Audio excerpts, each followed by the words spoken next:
¿Cómo están? Muy buenas noches, mis estimados compañeros. Bienvenidos al desarrollo de esta segunda semana de actividades en relación a la materia de ciencias sociales. Un gusto poder compartir con ustedes el desarrollo de los temas y tarea que se encuentra habilitada para esta semana dentro de las actividades de clase. Bienvenidos. Buenas noches, Licen. Buenas Dicen noches, buenas Lisa, noches. compañero. Dicen buenas noches, realmente buenas noches, compañeros. Buenas noches. Dicen buenas noches. Buenas noches, Licen. ¿Cómo están, compañeritos? Muy buenas noches. Qué gusto poderles escuchar y podernos saludar en tiempo real a través de esta plataforma que se transforma en nuestra aula virtual noche tras noche en todas las actividades que tenemos que hacer. Éxitos en el desarrollo de las actividades y vamos a iniciar el desarrollo de los temas que tenemos planificados para esta hora de clase en función de la materia de ciencias sociales y vamos a iniciar justamente presentándoles el documento correspondiente a la tarea que tienen que hacer el día en el transcurso de, obviamente, la primera tarea que tienen que hacer dentro de la materia de ciencias sociales. Y en pantalla ustedes pueden observar el formato para recursos de aprendizaje de tarea. Este es el documento que se encuentra en su aula virtual, que ya saben cómo tienen que ingresar o descargarlo, simplemente abrirlo para revisar. Estamos en la asignatura de Ciencias Sociales, en la unidad número 1, correspondientes a educación. En este tema vamos a ver el crecimiento del sistema educativo. Vamos a ir analizando todas las características en función de este proceso. Tienen ustedes el tipo de tarea, tienen el objetivo de tarea y tienen a continuación las instrucciones para el desarrollo de la presente actividad. Recuerda que el trabajo es individual, deben leer el compendio de la unidad 1, tema número 1, pueden ampliar su información sobre el mismo tema con otras bibliografías de ser necesario. ¿Qué es lo que tienen que desarrollar? Aquí tienen obviamente el tema en relación lo que tienen que hacer como tarea para esta semana. Recuerden que solo lo remarcado de amarillo constituye obviamente tema de tarea, lo que tienen que desarrollar. ¿Qué es lo que dice la primera parte? Dice, contesta las siguientes preguntas. ¿Qué tipo de problema tiene tu institución educativa? Obviamente ustedes están desde el punto de vista virtual, ¿no es cierto? Y obviamente ustedes tienen un campus virtual que viene a representar igual que la parte física. Ustedes tienen que identificar qué problemas, obviamente, tienen ustedes dentro de la institución educativa. Tienen dificultades de acceso, tienen dificultades de comprensión, tienen dificultades en las clases. Obviamente ustedes tienen que ir identificando. Obviamente cada persona, obviamente, va a presentar una dificultad diferente, ¿no es cierto? Entonces ustedes tienen que proporcionar. La siguiente pregunta dice, ¿crees que son problemas que se experimentan solo en tu institución educativa o en todas las instituciones educativas del país? ¿Piensan que solo se puede dar en esa institución o habrá en otras más? La siguiente dice, ¿qué tipo de problemas crees que enfrenta el país en el campo educativo? A nivel global, ustedes están viendo los cambios, los problemas, las dificultades que se van dando en función del campo educativo. Entonces, ustedes tienen que ver si es que, qué tipos de problemas, obviamente, enfrenta el país en el campo de la educación. Será en el campo de, por ejemplo, les pongo un ejemplo, en la infraestructura, en materiales, qué tipo de problemas puede enfrentar el país en el campo educativo. También pueden ser, como pueden ser internos, también pueden ser externos. Por ejemplo, también una de las problemáticas para que el alumno no tenga un adecuado rendimiento educativo puede ser también la desnutrición. Ese puede ser un problema bastante álgido. Obviamente que va a repercutir en el desarrollo escolar y obviamente transformándose en un problema a nivel nacional. La siguiente actividad dice realiza un mapa mental donde organice y explique sobre el sistema educativo incluyente. ¿En qué consiste el sistema educativo incluyente? Cuando hablamos de inclusión, hablamos de que todos y todas debemos estar incluidos dentro de los programas educativos. No existe distinción de raza, de sexo, de credo, de diversas circunstancias, como también obviamente tienen la inclusión, obviamente, para las personas con capacidades diferentes.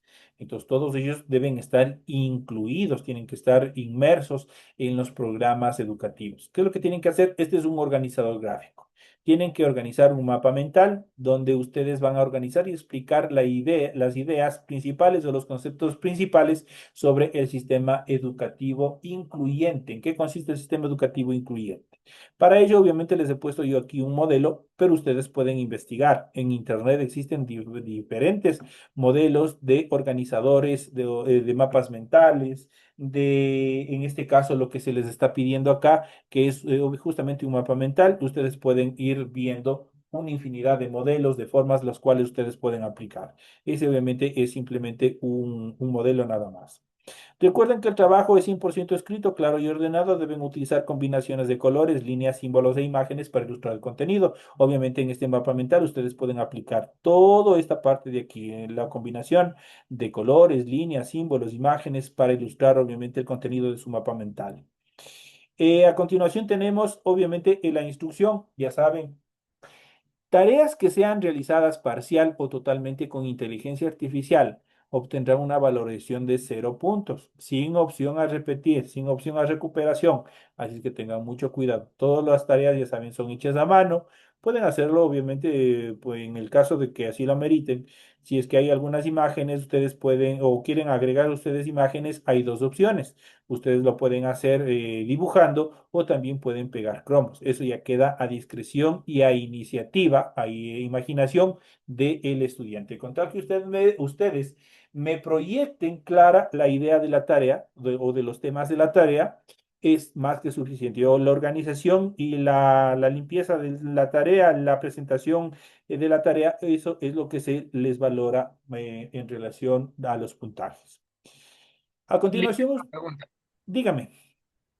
En el encabezado para las tareas es diferente a lo que veníamos haciendo porque ahí pide fecha de entrega, nombre del docente, en eso en los otros no No, hacíamos. esta parte de aquí no me hace. No, esta parte de aquí no me hace. En esto hubiésemos hecho al inicio, pero al inicio, como en este periodo no tuvimos inicio de clases, entonces no tuvimos la parte de inducción. Cuando se les hace la parte de inducción, obviamente yo les mando a hacer una carátula.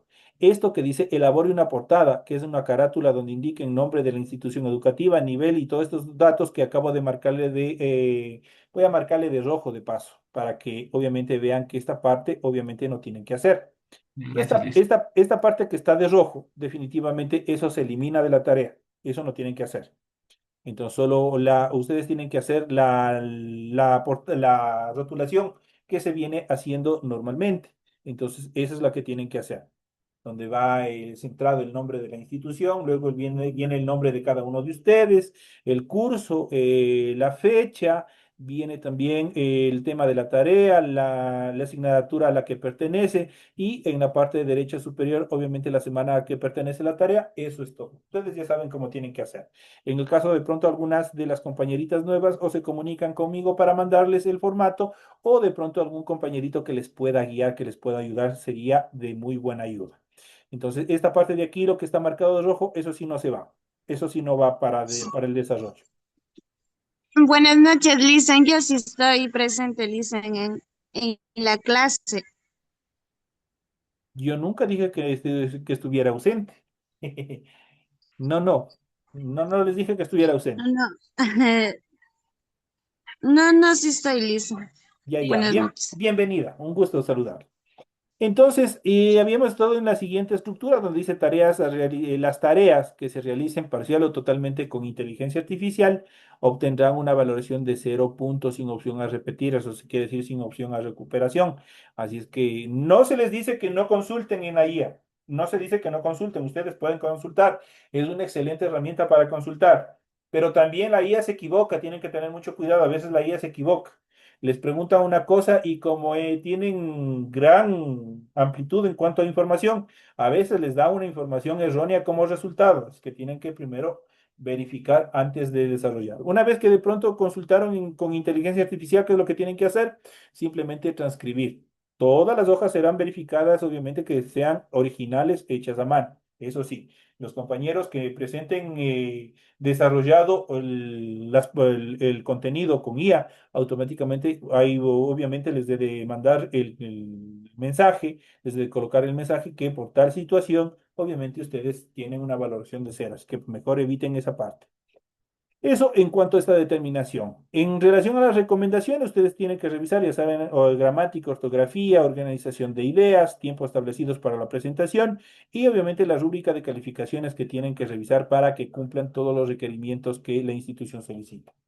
En la parte final tenemos la información para el desarrollo de los recursos de plataforma. Estamos en la unidad número 1 con el tema educación, crecimiento del sistema educativo, correspondientes a la semana 1 de fecha 17 de agosto del 2026. Esta tarea permite entregas justamente desde el 17 de agosto y la fecha límite de entrega será hasta el 10 de septiembre del 2026. La fecha de publicación de la calificación será hasta el 15 de septiembre. Eso, obviamente, hasta esa fecha ustedes ya van a tener las primeras notas en relación a esta tarea. Esto en cuanto a las actividades que ustedes tienen que hacer. No sé si tienen ustedes alguna otra duda adicional al desarrollo de su tarea, me lo pueden hacer antes de proceder con el desarrollo de la clase. De mi parte no, Liz. Licen, buenas noches. Una pregunta, Lice. Dígame. La carátula entonces ya no le presentamos. No, no, no, no, no. No, La no, cara... es que yo estoy nueva para la dibujada. No, no, por el momento no me van a presentar porque, bueno, eso o yo tenía que decirlos con anticipación, pero obviamente en este proceso no. No, por esta vez les voy a pasar por alto para que ustedes más bien se puedan organizar en cuanto a las actividades que tienen que hacer dentro de este proceso educativo. Es más bien para que se dediquen a estudiar, a revisar el material y tanta cosa más. Eso en cuanto a este desarrollo. Gracias, Regálenme, Lice. regálenme solo un segundito nomás, regálenme. Quiero revisar algo. Vamos a ver.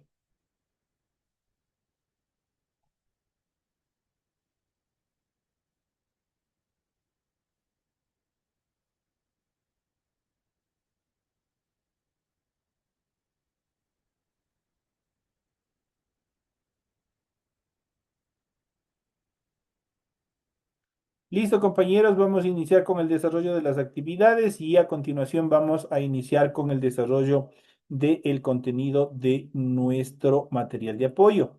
Y vamos a iniciar presentándoles justamente, aquí tenemos nosotros el material y el tema que nosotros vamos a ir analizando, que es bastante fundamental. Es un tema bastante álgido y es un tema bastante importante dentro del desarrollo de la sociedad. Porque una de las características fundamentales y una de las obligaciones que tiene el Estado, en este caso el Estado ecuatoriano a través de la Constitución y de tratados internacionales, es justamente la dotación de vivienda a todos los ciudadanos. Ustedes verán que lamentablemente en nuestro Ecuador nosotros vivimos una realidad distinta. Hay personas que tienen varios bienes inmuebles, hay otras personas que solo tienen un solo bien inmueble, hay otras personas que no tienen bien inmueble y necesitan rentar para poder vivir, ¿no es cierto? Entonces, lamentablemente, el Estado ecuatoriano no ha cumplido con lo establecido en la Constitución de la República, que es uno de los derechos y una de las obligaciones que tiene el Estado hacia cada uno de los ciudadanos, de crear planes de vivienda en los cuales, obviamente, planes de vivienda asequibles en los cuales todos y todas tengan acceso a la vivienda y puedan acceder a una vivienda propia que les garantice la calidad de vida y obviamente garantizar este precepto ancestral que se estableció en la Constitución a partir del 2008, que es el summa causa y es una de las características fundamentales. Vamos a ver a continuación la distribución y el tipo de viviendas. Desde inicio de la vida humana, la vivienda ha sido una necesidad fundamental. En ella se asientan las personas y sus familias, se desarrollan las actividades cotidianas y a veces es también el sitio de trabajo. En el caso de ustedes, muchos de ustedes que están desde casa, se ha convertido en su escuela, se ha convertido en su colegio. La construcción y distribución de las viviendas en el Ecuador va al ritmo del crecimiento de la población, el aumento del número de habitantes y la movilidad de personas hacia las ciudades, especialmente a las más grandes. Ha creado una fuerte presión por vivienda. Las provincias donde más se ha concentrado la instalación de viviendas son justamente las provincias del Guayas, Pichincha, Manabí, Azuay y en menor medida los ríos y también el Oro. Y obviamente las otras provincias obviamente se presentan con menos intensidad este fenómeno. En el Ecuador, el número de viviendas particulares tipo casa equivale al 72.7%. La vivienda tipo departamento representa solamente el 9.1%. Viviendas más precarias, como un cuarto de inquilinato, medias aguas, ranchos, covachas y chozas, suman el 17.8%. Si hablamos del 17.8%, es una tasa bastante elevada, una cifra significativa. Y cuando hablamos de este tipo de viviendas, obviamente son las que carecen de servicios básicos, como son agua potable, agua, alcantarillado, luz y otras actividades más que son necesarias para la vida. La vivienda propia se sitúa en el 67.4%, la alquilada en un 23%, que es también una cifra bastante importante. Estos datos pueden conducir a falsas interpretaciones. ¿Por qué razón? Porque hay personas que tienen varias viviendas y por otro lado hay una enorme cantidad de personas que no tienen viviendas.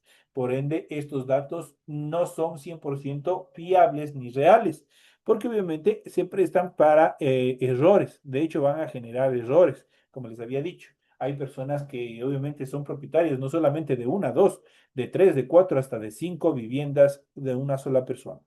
Esto en cuanto a estos datos estadísticos de las viviendas en el Ecuador. Concomitante a las viviendas, es importante determinar que deben existir servicios básicos. Si no existen los servicios básicos, ustedes no pueden acceder a un buen nivel de vida, no pueden acceder a este precepto ancestral del summa causa. Si ustedes no tienen electricidad, no van a poder desarrollar actividades como las que ahorita están desarrollando, por ejemplo, ustedes, educación, no van a poder preparar determinados alimentos, no van a poder funcionar, por ejemplo, la nevera, la refrigeradora, que no es un lujo, hoy en día es una necesidad para que no se eche a perder nuestros productos, nuestros alimentos, y así sucesivamente. Por ejemplo, si no hay el agua, peor todavía, si no hay agua potable, la enfermedad, la precariedad va a ser mucho más alta y los niveles, obviamente, de generar enfermedades es mucho más latente y eso va a generar un problema para nuestro Estado. Hoy en día a todos estos servicios básicos también se suma el Internet.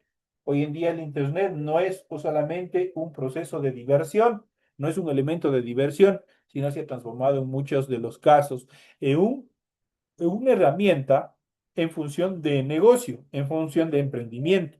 Y eso ha generado recursos, ha generado dinero para el sostenimiento de las familias. En relación a los servicios básicos, el número promedio de personas que habitan una vivienda en el país es de entre 4 y 5, pero la dotación de servicios básicos es bastante desigual entre el campo y la ciudad. Siempre el campo está al 100% descuidado. No es como acá en la ciudad, que obviamente los servicios básicos, obviamente cada vivienda los obtiene. La concentración urbana de las viviendas facilita la provisión de alcantarillado y también de agua potable. La provisión de agua entubada dentro de la vivienda urbana supera el 70%, mientras que en el sector rural apenas llega al 20%. Ahí es un tema bastante preocupante. El servicio de electricidad, cuya provisión resulta más fácil, tiene cobertura mucho más amplia. El tendido eléctrico alcanza el 99.8% en el sector urbano y el 90.8% en el sector rural. Eso quiere decir que la electricidad es uno de los servicios básicos, obviamente, que más ha cubierto las necesidades a nivel nacional. La gran mayoría de las viviendas usan gas para cocinar y para, obviamente, para otros tipos de actividades. Por ejemplo, para, para la ducha, para otros elementos más, obviamente también se utiliza el gas, pese que el gas doméstico en sí solo está diseñado solo para el consumo a través de las cocinas nada más, para el uso doméstico y la preparación de alimentos, solo para eso está predestinado el uso de las bombonas de gas. En cuanto a las estructuras de las casas en el campo, especialmente en el sector rural, las casas obviamente son construidas en función de los materiales que son de fácil acceso. Por ejemplo, en la costa, por ejemplo, el bareque es uno de los elementos primordiales para la construcción de las casas. En el sector de la serranía, el tapial o el adobe, como se le conoce, obviamente es una de las estructuras más utilizadas para la construcción de las viviendas, seguidos también de teja, de paja y de otros elementos propios de cada una de las zonas. Esto en cuanto a las estructuras y a los servicios básicos que debe presentar cada una de las casas. Vamos a ver a continuación cuál es la necesidad de la vivienda. La necesidad de la vivienda, vamos a ver cuál es su determinación. Mi vivienda, como la de todos los ecuatorianos, debe proporcionar una vida digna para mí y también para mi familia. Esto quiere decir que mi vivienda debe ser construida con buenos materiales, como el bloque o como el ladrillo, con habitaciones cómodas para los familiares, con alcantarillado y agua potable, servicio higiénico y de electricidad, teléfono y ducha con agua caliente y provisión de gas. Esos servicios básicos son los que van a permitir una vida digna y obviamente generar una estabilidad, no solo física, sino también psicológica a cada una de las personas. También es importante que mi familia tenga relación de respeto y convivencia con los vecinos. Ojo, no pelear con los vecinos, no hay que generar problemas entre vecindad. El principio de la buena vecindad tiene que primar entre todos porque obviamente todos obviamente tienen acceso a lugares de socialización y también esparcimiento, como parques, juegos infantiles y canchas deportivas. ¿Quién no practica un deporte el fin de semana? Todos lo hacemos. Eso no solamente es por cubrir un tiempo de ocio o por tratar de satisfacer algún tipo de necesidad. Eso es esencial para que nuestro cuerpo obviamente se mantenga en actividad física, al mismo tiempo se relaje y obviamente se recargue para continuar con todas las actividades cotidianas que lo hacemos en los días laborables de lunes a viernes. Y por fin, nuestra vivienda debe también tener acceso al transporte público, a sitios en donde se pueda realizar compras y obtener servicios como lavado de ropa, reparaciones, entre otros. Entonces, prácticamente las viviendas no solamente tienen que cubrir una parte interna, como son tener duchas, tener áreas de sala, tener la cocina bien instalada, sino va mucho más allá de los servicios básicos. Va también la parte externa, que deben tener acceso al transporte público, tienen que obviamente, prácticamente dicho de otra manera, tienen que estar en sectores urbanos, donde obviamente ustedes tengan acceso a otros servicios externos que obviamente tiene toda sociedad moderna en la actualidad. Eso como parte esencial de la necesidad de la vivienda. ¿Cuáles son las necesidades? En relación a la disponibilidad de servicios higiénicos y de ducha, esto ha registrado avances notables, pues el 62,2% cuenta con este servicio en forma exclusiva. Eso quiere decir que todas las viviendas tienen una ducha exclusiva y apenas el 10,3% tiene un uso común. Eso quiere decir que varias familias utilizan un baño. El 55% de las viviendas disponen de ducha con uso exclusivo, pero el 33% no la tiene y el 12% la usa en forma comunitaria. Eso quiere decir que toda la comunidad, todas las personas dentro de una comunidad pueden utilizar una sola ducha, un solo baño. La cobertura del servicio telefónico solo llega a la mitad de los niveles del porcentaje de la electricidad. Pese que hoy en día prácticamente la telefonía convencional obviamente ha ido perdiendo espacio, pues ahora todo el mundo tiene un teléfono y obviamente el teléfono inteligente obviamente es mucho más efectivo que el teléfono convencional. Obviamente, sin embargo, el crecimiento acelerado de la telefonía celular ha permitido mayor cobertura y hoy obviamente estamos teniendo una mejor comunicación a través de este modelo de comunicación que es a través de los teléfonos celulares. En resumen, en las zonas rurales es mayor la carencia de servicios básicos. En las dos regiones más pobladas, como la costa y la sierra, prácticamente la mitad de la vivienda no dispone de servicio de agua potable y de eliminación de aguas residuales o de aguas servidas. y eso es un problema que también tiene que solucionar. Y obviamente, como de acuerdo a la nueva disposición, a las leyes del COTAD, de los gobiernos autónomos descentralizados, cada gobierno dentro de su territorio tiene la obligación de dotar a la población de todos estos servicios para evitar enfermedades, para evitar la propagación de epidemias y otras actividades más por la falta, sobre todo de agua potable y de la eliminación de aguas residuales. En cuanto a los servicios estratégicos, otros servicios que son estratégicos en la vida de las personas y el cubrimiento de sus necesidades de vivienda son sin duda la vialidad, los accesos a establecimientos educativos, a establecimientos de salud, a comercios, áreas de esparcimiento y servicios de recolección de basura. Si no existiera la recolección de basura, prácticamente estaríamos inundados, existiría un proceso de epidemias bastante considerable. El principal contraste entre las viviendas urbanas y las rurales es la marcada diferencia en los servicios de recolección de basura. Por ejemplo, en una proporción de un carro recolector por semana. Por ejemplo, en parroquias rurales a 40 carros recolectores diarios de las ciudades.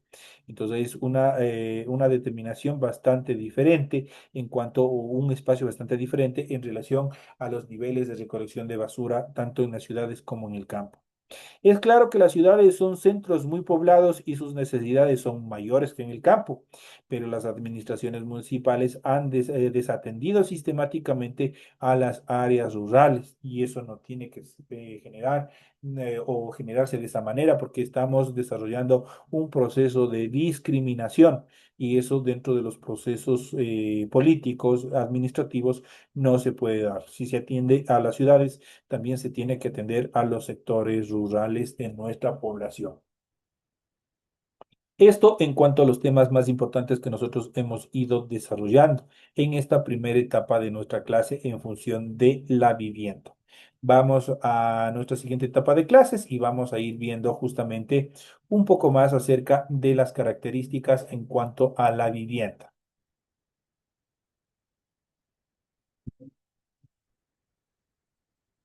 Vamos a ir viendo.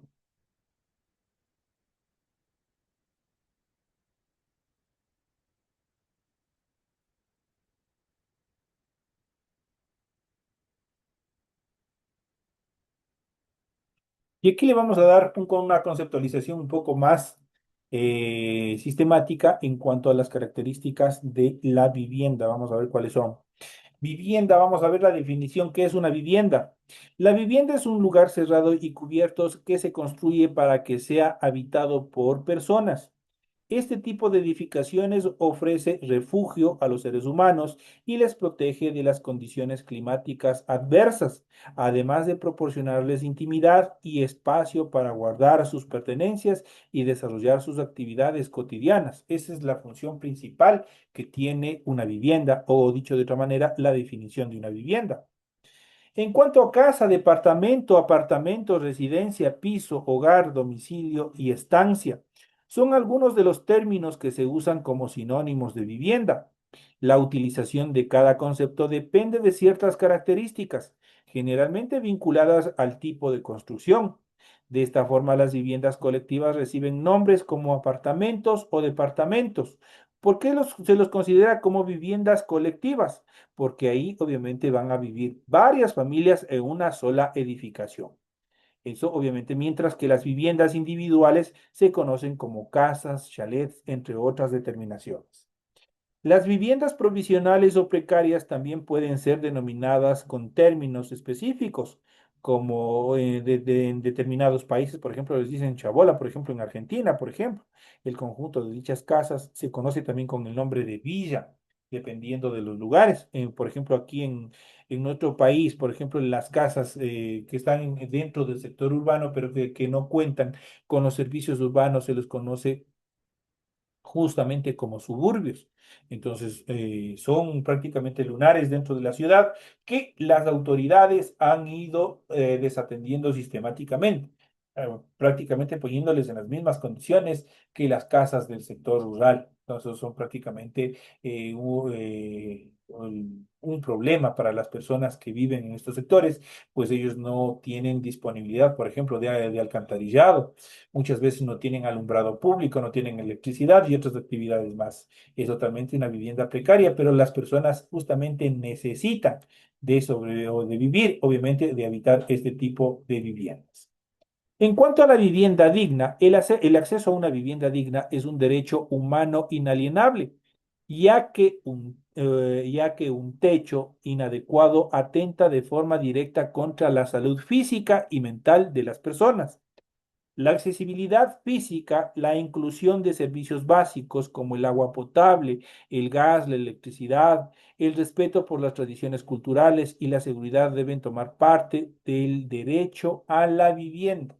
Son características fundamentales que tienen que, obviamente, tener las viviendas. Más allá de estos postulados, lo cierto es que la mayoría de los estados no garantizan el derecho a la vivienda a todos sus ciudadanos. Las viviendas precarias son muy frecuentes tanto en las grandes ciudades como en los pueblos más alejados. Un número cada vez mayor de personas se ven forzadas a vivir en la calle, renunciando a toda comunidad, a toda comodidad, a la higiene y también a la intimidad. Y obviamente de esa manera se generan los procesos de indigencia. En cuanto a la crisis habitacional, en los últimos años, la crisis a nivel mundial, en conjunto con la desafortunada decisión, han llevado a muchas personas a la ruina económica. Se ha vuelto muy común encontrarse con tiendas de campaña en parques públicos y montes cercanos a las ciudades, pertenecientes a individuos que lo han perdido todo y que no consiguen otra forma de salir adelante o sobrevivir. Una parte de este tema, por ejemplo, nosotros hemos podido ver de las personas que se encuentran en situación de movilidad. Ese es un tema bastante importante, pues por ejemplo, en este caso, los ciudadanos, hermanos venezolanos, por ejemplo, ellos, por su situación, obviamente ellos tuvieron que venir a tratar de vivir en parques, en las calles, y obviamente esto generaron altos índices de delincuencia y también de indigencia, obviamente porque no tienen un sitio adecuado para vivir. El gran desequilibrio que tiene lugar en este mundo conjuga a una serie de personas que se niegan a trabajar y que abusan del sistema para obtener ayudas económicas mientras disfrutan de unas vacaciones no merecidas, con aquellas que ven desmoronarse sus esfuerzos por construir un futuro estable. Dada la recesión y la tasa de desempleo, en muchos países siempre en ascenso. El derecho a la vivienda digna no parece otra cosa que una frase hecha para observarlas, las condiciones en las que un sistema o un subsistema tanto obviamente genera un proceso de discriminación de entre las personas que más tienen con las personas que poco tienen. Esto en cuanto a los temas que nosotros hemos ido tratando y revisando en el transcurso de esta hora de clase. De esta manera, señores y señores, llegamos al final de nuestra hora de clase. Es un tema bastante facilito y también que nos invita un poco también a la reflexión de saber aprovechar también nuestra juventud para poder trabajar, para poder adquirir y obviamente también buscar la comodidad para nuestra familia. De esta manera llegamos a la parte final de nuestra clase correspondientes a la materia de ciencias sociales. No me despido de ustedes, pues a partir de las 8:40 nosotros tenemos la siguiente clase correspondientes a la materia de ciencias naturales. Así que nos vemos a partir de las 8:40. Hasta luego, Lisa. Gracias, Licen. Ya, Licen.